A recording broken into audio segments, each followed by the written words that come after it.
Assalamualaikum warahmatullahi wabarakatuh. Hai semuanya, perkenalkan nama saya Veronica Anwar dari SMPN 3 Cileunyi. Di kesempatan kali ini, izinkan saya membacakan dongeng Tantangan Leksan Pedas bulan September tahun 2025. Selamat menyaksikan. Kuda Hade Budi. Dina hiji poe aya maung eker mages kolot katambah garing. Ngalungsar handapan tangkal kai bari gegerungan. Sato-sato nu kungsi menang ka nyari ti manehna ngarumpul ngariung di hareupeun maung nuker gegerungan teh. Cek munding teh, ah siah make gegerungan rek nyambat ka saha. Moal aya nu nyaaheun ka sia mah sato jahat. Munding ngomongna kitu bari ngagadil maung nuker gegerungan.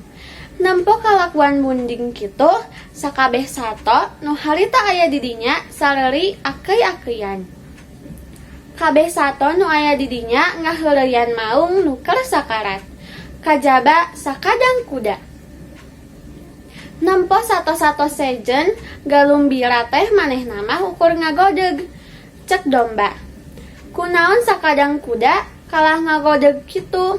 Lain teh tah si belang teh kusampean, lain baheula si belo ditekuk, tembal kuda. Cek domba, kunaon sakadang kuda kalah ngagodeg kitu. Lain teh si belang teh kusampean, lain baheula si belo ditekuk, tembal kuda.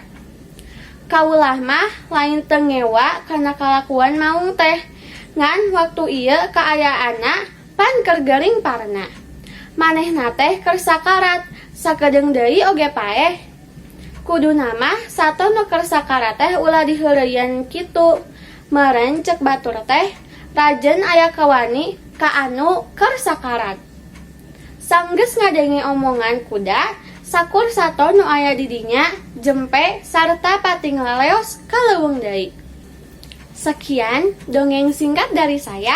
Maaf bila ada kesalahan kata atau kata yang bisa menyinggung. Wassalamualaikum warahmatullahi wabarakatuh.